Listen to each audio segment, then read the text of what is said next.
Okay, here's a fantastic video today. This is white onion soup. Used to make this at the Square with the brilliant Phil Howard back in the 90s, but this soup has stood the test of time. Absolutely love it as a great base soup. Right, for this soup we need white onions. I have peeled and halved these already to save you the boredom, but that's rice there, a little bit of basmati rice. That's salted French butter. That's pre-roasted heads of garlic. Ooh, there's bay leaves. Cream, milk, water. Couldn't be simpler. Right, I think the art of making soup is getting lost. We need to keep that back in the fold.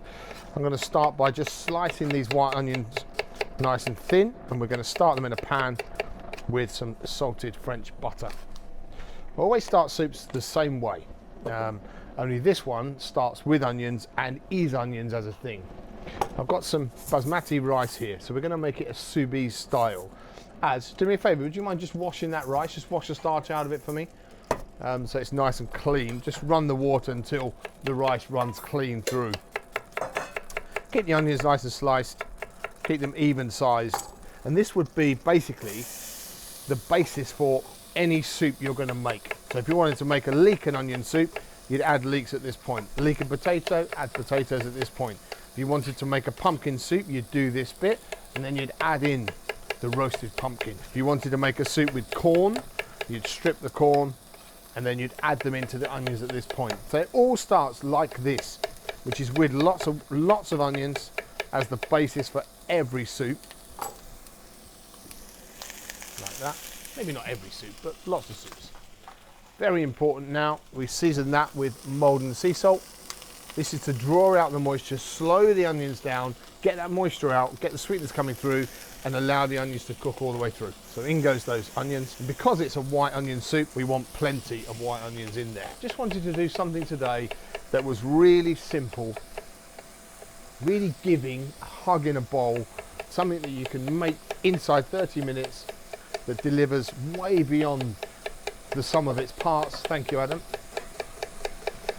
And gives you that feeling of warmth and hug in a bowl that a great soup can do.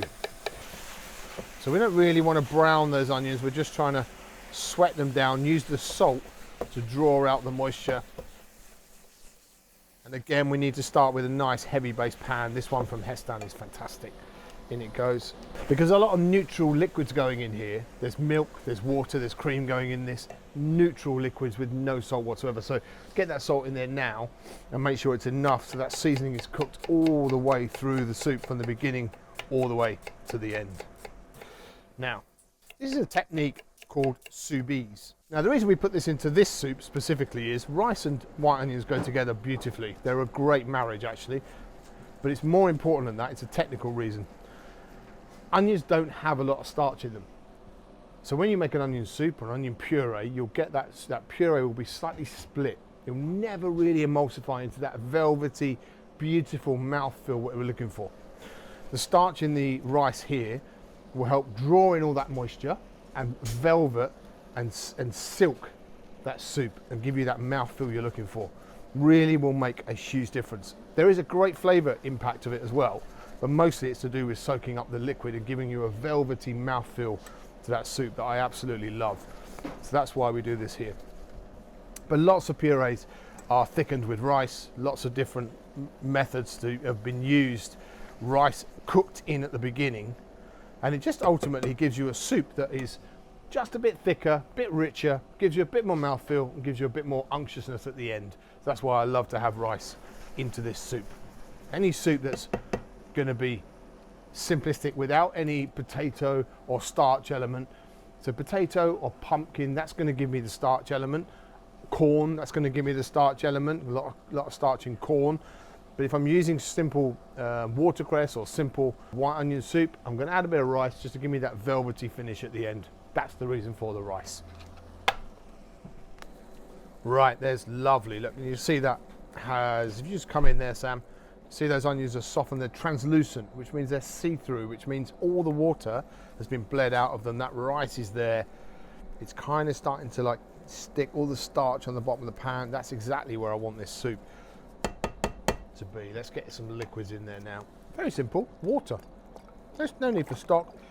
Let's keep it vegetarian. We go water in there, we go milk in there, and we go a little bit of double cream.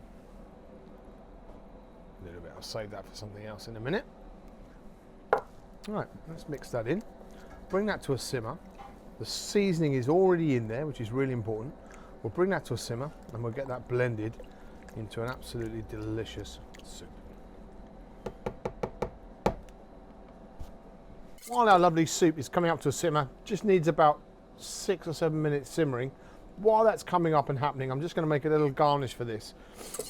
What I like to do is just have something hot and cold. So we're going to put a cold cream into it that has a light whipping to it, but also we're just going to mount some roasted garlic. So all I've done here is taken some whole cloves of garlic, taken the head off, wrapped it in parchment and tin foil, nice and tight, and baked that in an oven with a bit of seasoning for about an hour, which means that all becomes nice and soft and gooey like that, and that can then just get pushed into our double cream. It's really roasted and sweet. It doesn't have any of that kind of acrid garlic feeling. It's really soft and giving.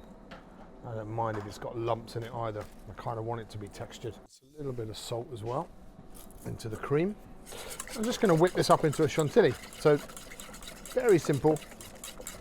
Whip it up until it's kind of in a dropping consistency. Hold it there, and then we'll just use that to finish our soup with. It'll just give it that kind of savoury uplift at the end. See that soup's coming up to the boil now, Sam? Just another 5 or 6 minutes, then straight into a blender. Really nice, powerful flask blender. And that's going to get plated up. Nice and simple.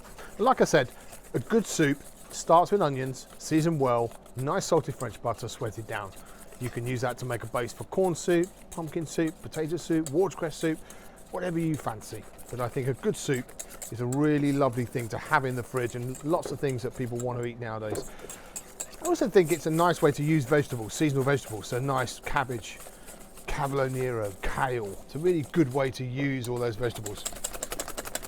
Right, hold that cream like that. Not too overworked, it will carry on setting. So just hold that cream like that. Let's get that soup blended. What does it taste like now, Chef, at this point? So, look, I'm tasting that now because I want to understand where the seasoning's at, how sweet are the onions, is the rice cooked? So that's the feedback I'm getting from tasting that now. But actually, it's incredibly delicious. It's really it tastes quite milky. It tastes really savoury. The sweetness of the onion is there. The butter and the cream fats are there with me. I just know that that's like half as good as it's going to be once it's got viscosity and depth and velvety flavour. So I'm just like, I'm super happy with that. I'm not going to adjust it at all. I know that's once that's blended up and all amalgamated, that's going to give me an absolutely delicious soup. Does that make sense? Yeah. Because it's hot, start slowly. That's important. Not like that.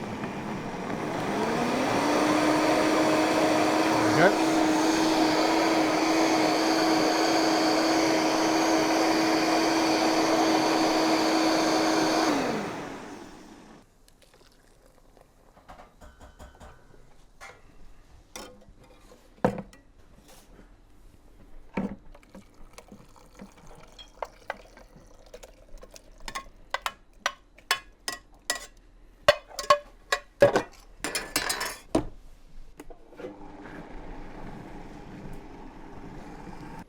Through a fine sieve. I always think that's nice.